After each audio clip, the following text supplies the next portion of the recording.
¿Te imaginas maquillar a un cadáver y ver cómo su rostro cambia frente a tus ojos? Esta es la historia que vivió un joven, una experiencia aterradora en su primer día de trabajo, pero lo peor estaba por venir cuando un cadáver desapareció misteriosamente de la morgue en plena oscuridad. Si es tu primera vez por aquí, considera suscribirte. Ajusten el volumen y quédense hasta el final. Terror en la morgue. A las personas en general, les parece algo peculiar cuando les digo a qué me dedico.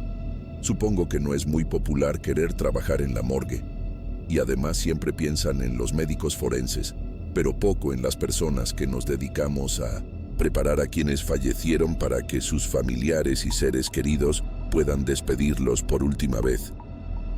Yo me dedico principalmente a la tanatoestética, es decir que soy quien se encarga de arreglar a la persona antes de su velación. Me gusta pensar que de alguna manera mi labor ayuda a los familiares de las personas fallecidas. Siempre intento hacer mi mejor trabajo y tratar a los difuntos con respeto. No es que hubiese planeado durante años trabajar en esto. Supongo que fueron más una serie de casualidades. Mi hermana mayor había empezado a trabajar en una funeraria, pero en el área administrativa. Sin embargo, ella comenzó a interesarse por el trabajo que se hacía directamente en la morgue, el cuarto frío, y de alguna forma me disuadió para iniciar mis estudios en tanatoestética. Aunque ella abandonó esta idea pasado el primer periodo de estudio, a mí terminó por gustarme y parecerme un trabajo digno y adecuado. No soy una persona que se impresione con facilidad, y además siento una especie de tranquilidad al saber que en algún momento alguien me preparará para la despedida de este mundo. Después de concluir mis estudios, ingresé a trabajar en la morgue de una funeraria muy conocida. Adquirí práctica rápidamente y duré muchos años allí. Tengo muchos recuerdos de ese lugar. Hay familiares que hacen pedidos particulares. Por ejemplo, recuerdo que una vez una familia nos pidió poner limones cortados entre las medias de uno de los difuntos. Por supuesto que las pusimos, pero la verdad nunca supe para qué funcionaban. El caso es que estaba bien trabajando allí, pero me ofrecieron un mejor sueldo en otro lugar, y aunque hoy me arrepiento de mi decisión, acepté este nuevo trabajo. También era en una funeraria. En mi primer día descubrí que la persona que habían contratado antes de mí solo había durado un par de meses y mis compañeros también llevaban poco tiempo trabajando allí. Ellos me mostraron el lugar. Todo parecía completamente normal hasta que me mostraron la morgue, mi lugar de trabajo.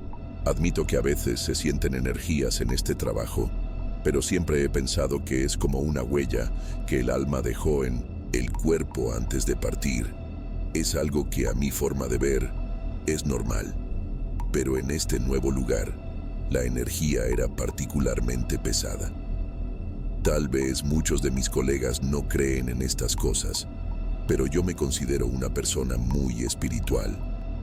Estoy seguro que la energía de aquel lugar no era la normal. La primera persona que arreglé en mi nuevo empleo era una señora mayor. Había muerto por causas naturales. Por lo general, cuando recibimos un difunto, nos entregan una especie de informe con algunos datos sobre el fallecido. También nos dan ropa, la cual es elegida por los familiares más cercanos, y una o dos fotografías que son las más importantes para mi trabajo, ya que así puedo tener una imagen clara de cómo arreglar al difunto para su funeral. Cuando se había preparado el cuerpo de la señora, después de vestirla con un traje de color uva, me dispuse a arreglar el peinado y el maquillaje tal cual estaba en la foto. Para terminar, le puse color en los labios y me di la vuelta para organizar mi material de trabajo. Volteé a ver una vez más a la señora y noté que sus labios estaban pálidos. No entendía por qué si yo había acabado de maquillarlos. Volví a aplicar el color y esta vez me quedé observándola. En ese momento mi compañero, quien se encargaba del proceso de arreglar y preservar el cuerpo, entró y me preguntó si ya iba a terminar.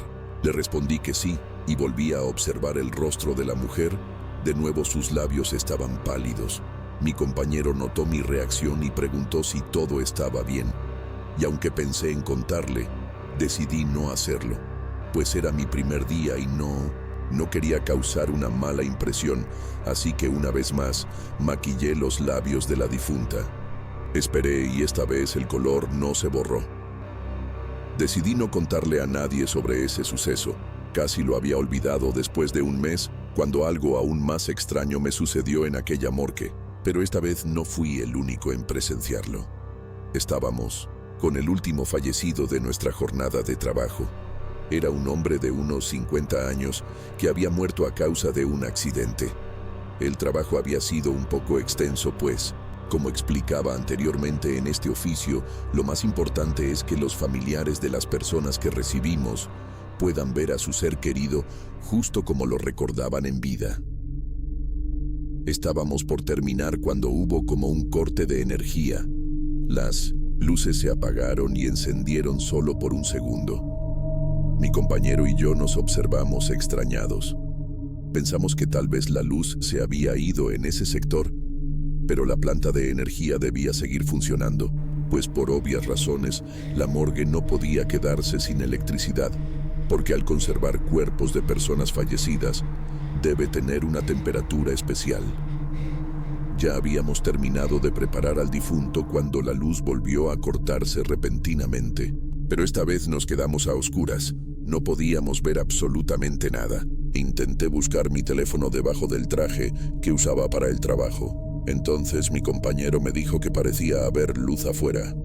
Salimos de la morgue y efectivamente en el corredor había luz. Mi compañero decidió ir a hablar con el encargado de seguridad para ver qué estaba pasando. Yo me quedé allí en la puerta esperándolo. Recuerdo que en mi celular intenté buscar en internet alguna noticia sobre la luz, pero no había nada. Pasados unos minutos mi compañero volvió. Dijo que el vigilante ya había ido a revisar la planta de energía. Solo debíamos esperar un poco para poder terminar nuestro trabajo. Así que estuvimos allí unos minutos hasta que el vigilante que estaba de turno esa noche fue a decirnos que había tenido que llamar a mantenimiento y debíamos esperar más. Seguramente no tardarían, pues, como lo dije antes, es indispensable que un lugar como este tenga energía. No habían pasado más de unos minutos cuando notamos que la luz había regresado, aunque aún no llegaba el personal de mantenimiento. Entonces, entramos de nuevo a la morgue. Nos dispusimos a concluir la jornada laboral. ¿Cuál fue nuestra sorpresa cuando al entrar vimos que el cuerpo de aquel hombre ya no estaba sobre la mesa que utilizamos para trabajar? Miré a mi compañero que estaba tan sorprendido como yo. Nos quedamos un segundo sin saber qué hacer. Entonces alguien golpeó la puerta. Era el vigilante. Nos dijo que los de mantenimiento iban a tardar más de lo esperado, pero que habían insistido en ir a ver que no hubiese algún daño importante. Estaba hablándonos de esto cuando de repente no pude evitar decirle que el cuerpo no estaba. Las palabras solo salieron de mi boca. Todos quedamos en silencio por un instante, hasta que sugerí que debíamos revisar bien dentro de la morgue. Yo sabía que en ese momento los cajones del refrigerador donde se guardan los cuerpos estaban vacíos, pues usualmente solo los utilizábamos cuando en un día llegaban 2 cuerpos seguidos o en muy raras ocasiones cuando quedaba trabajo para el día siguiente. Pero no es algo común, así que me acerqué a los cajones. Nunca antes en mis años de trabajo había sentido temor, pero debo confesar que en ese momento sentí un escalofrío. Las manos me sudaban y cada vez que abría una de las puertas esperaba encontrarme con el cuerpo que minutos antes yacía sobre la mesa de trabajo. Me acerqué a abrir la última y no había nada. No sabíamos cómo había pasado, pero el cadáver ya no estaba en la morgue. Después de buscarlo allí, fuimos hasta el puesto del vigilante en donde estaban las cámaras de seguridad. Vimos los videos, primero el del corredor en donde se veía el momento en el que mi compañero y yo habíamos salido. Luego vimos los videos del interior de la morgue. Todo se parecía normal. Podía verse el momento en que la luz se había apagado solo por un segundo. y unos minutos después se apagaba del todo. En ese instante, la cámara tardaba un segundo en ajustar la visión de noche. Entonces el cuerpo ya no estaba. Devolvimos el video porque no podíamos creer lo que acabábamos de ver. De la nada, cuando había luz, el cuerpo estaba allí, pero en cuanto la luz se apagaba, la mesa estaba vacía. Nos quedamos sin saber qué hacer. No había explicación para lo que estábamos viendo. Entonces el vigilante sugirió que observáramos las grabaciones de las otras cámaras. Fue cuando descubrimos que solo había un lugar en el que también se había ido la luz por completo. Era el depósito de los ataúdes. En ese momento sonó el timbre de entrada. Era el personal de mantenimiento, así que el vigilante fue a abrirles mientras que mi compañero y yo nos dirigimos al depósito. Empezamos a buscar dentro de los ataúdes. Parecía una locura que estuviésemos haciendo esto. En un momento mi compañero me llamó. Había encontrado un ataúd que se veía a medio abrir. Levantó la tapa. Allí estaba el cuerpo. Y no teníamos ninguna explicación lógica para esto. Mi compañero cambió de trabajo un mes después de este suceso. El vigilante que estuvo de turno esa noche también se fue al cabo de un par de meses. Supongo que le contó a alguno de sus compañeros, pues, en unas cuantas ocasiones, las personas que enviaba la empresa de vigilancia nos preguntaban si alguna vez habíamos visto algo extraño.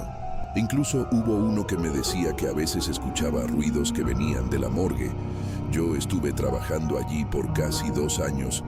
Nunca volví a ver algo como lo que nos pasó esa noche, pero siempre sentí que había una energía diferente en aquel lugar. Si el video fue de tu agrado, ayúdame con tu like y suscríbete para más videos como este. Recuerda compartir tus relatos al correo o mis redes sociales, abajo en la caja de descripción. Hasta la próxima saga diabólica.